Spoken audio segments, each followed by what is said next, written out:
This is early after the start on day 3.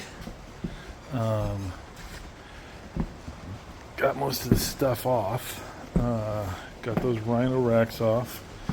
Bought myself a 5mm security screw bit. 5mm Torx bit. No. 5mm hex bit. One or the other. It's 5mm. It's a security bit. I don't remember if it's Torx. I think it's hex. Anyhow, to get the rhino racks off, and I got the screws out of that front black piece of trim there, and that back black piece of trim there. And since the rubber goes, I got these side trim pieces off yesterday, last day of work, but the rubber goes under here, under that piece of trim, which goes all the way down there. And in order to get that rubber off and then re-secure it, I got to get underneath that. To get the rubber off and then get the new stuff on. And to do that without bending that trim, I'm afraid I got to take all this corner trim off from there all the way down there. So that's a little more work than I was hoping for, but it's the way to do it right. And then I got to clean them up because they secured them with this stupid caulk. They adhered them with this caulk instead of just screws and not butyl tape, which is probably part of the problem. I don't know. Anyhow, so that stuff started to come off. So I got the old handy dandy heat gun.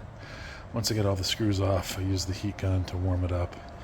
The adhesive comes off a little easier. But this is me starting. I'm getting close to ripping this rubber off and then the wood. Ciao. So I just want to document this because I've seen this a few times when I've been pulling up stuff off the roof to repair the roof. As I do so, I don't know if you can catch that, the rubber comes right up also. You can see that. I don't know if that's water damage that happened after construction or if they just did a bad job of gluing this stuff down. Again, these roof racks are a big problem. The way they were installed definitely led to water damage up in here. But I've seen a lot of this rubber coming up when I'm pulling stuff up, and that makes me think these weren't adhered very well. Just documenting. So that roof repair tape, I still don't know what it's called, but it's got this gray glue on the bottom, it's white on top. It is a bunch of baloney to pull off. I'm using the heat gun to take off as much as I can before I get like some goo gone. That's what it starts off with as, and that's as good as I got it. And I'll finish the rest with some goo gone, I guess, or something. That stuff stinks though. I would not recommend it if you ever plan on working on a camper again. Bye. Another construction detail I want to note is this foil tape around the AC hole, most of it at least, probably to keep the cold air from going through the rest of the ceiling and make it go down. So I got to remember to get me some of that and redo this.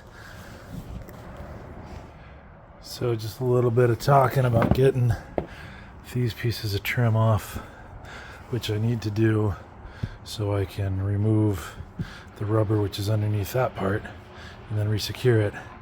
And I can't just, I'm taking the whole thing off rather than risk trying to bend, flex the trim out of the way, because that might bend the trim to the point where it's not going to be tight anymore. So I'm just trying to preserve it by taking it off as gentle as possible.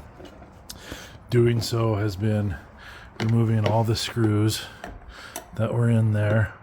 There was some 1-inch vinyl trim cover, I think they call it.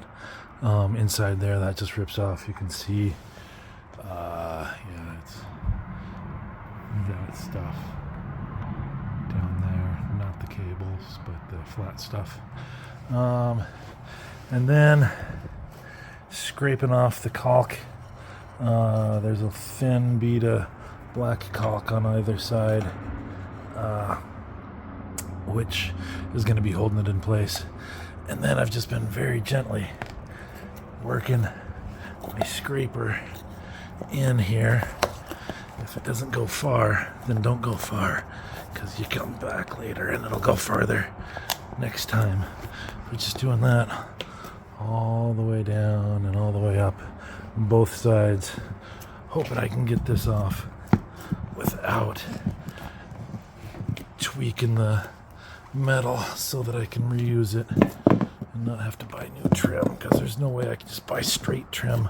I don't think I can just buy straight trim and shape it to this. This is probably special built part. So that's what I'm doing. Just scrape off the caulk, holding either side in. On these no boundaries, there's some kind of adhesive underneath there, and very gently work that loose as much as you can. LOL. On both sides, and hopefully this is gonna play out to work. This gutter's next. I don't know how to get it off, because that's got that 1-inch trim cover in there too, but they're on both sides, they're just kind of tucked under like that. I'm not sure how that comes off, but as with everything, we'll figure it out. So just to take a look at this gutter, I still don't know exactly how they tucked that trim underneath and screwed it in with it all on the inside, because this was all just covered up on the outside, but I just peeled it off. There was a short screw in the end here, and that was holding the end of this trim piece here, plus this end piece of the gutter in place, all right there. Just recording this for posterity.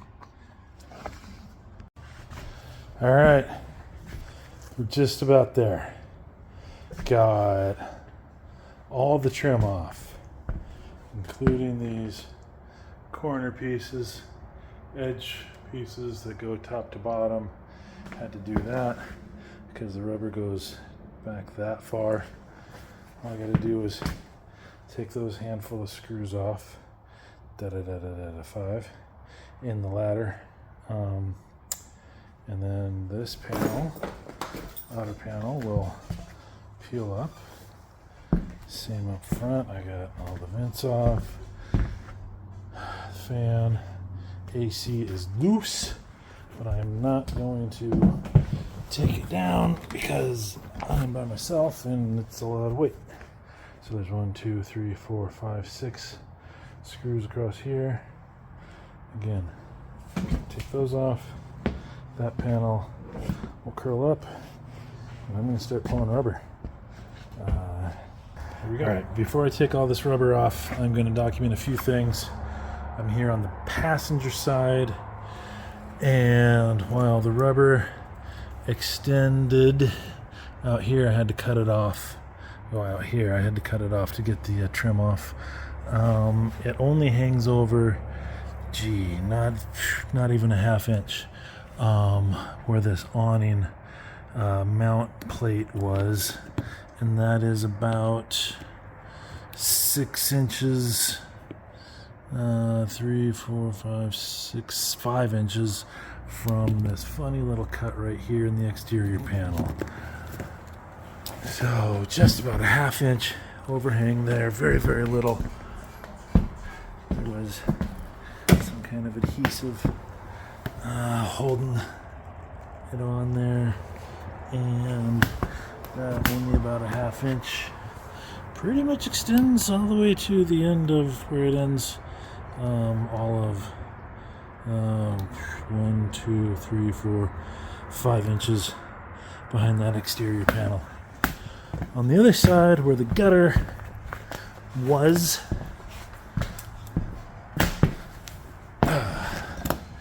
it's only, again, about a ½ inch around the corner, and then it goes down several inches.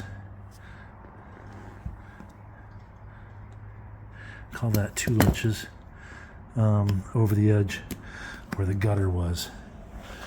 For the length of the gutter,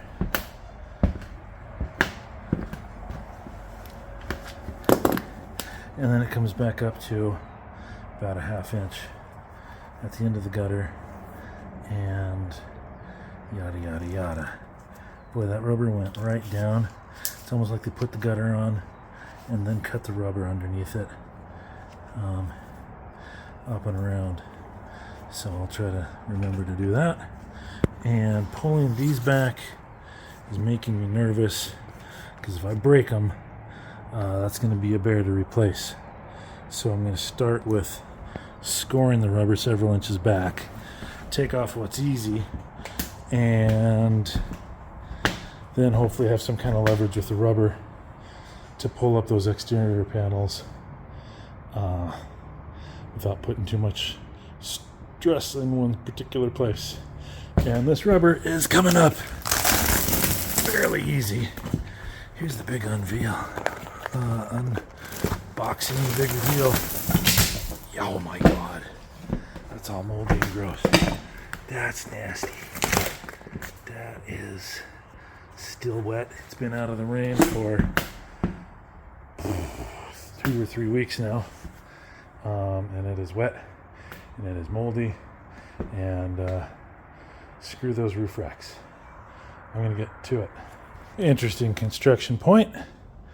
There's flashing right there. Probably running the length of the gutter. A little less than the full length of the gutter if you look. I don't know if we can see where the gutter ended. You can see the caulk in there. Anyhow, interesting point. Keeps water from creeping down the walls. And I might just replicate that on the other side. That is so nasty. Whew. End of day 3. Most of the rubber up. All the side trim off, including the corner stuff that goes top to bottom. That is the problem. Clearly called for. This stuff's a little dark over here too. So at least those 3 panels need to be replaced. May as well do this one too. Fun stuff. Bada bing.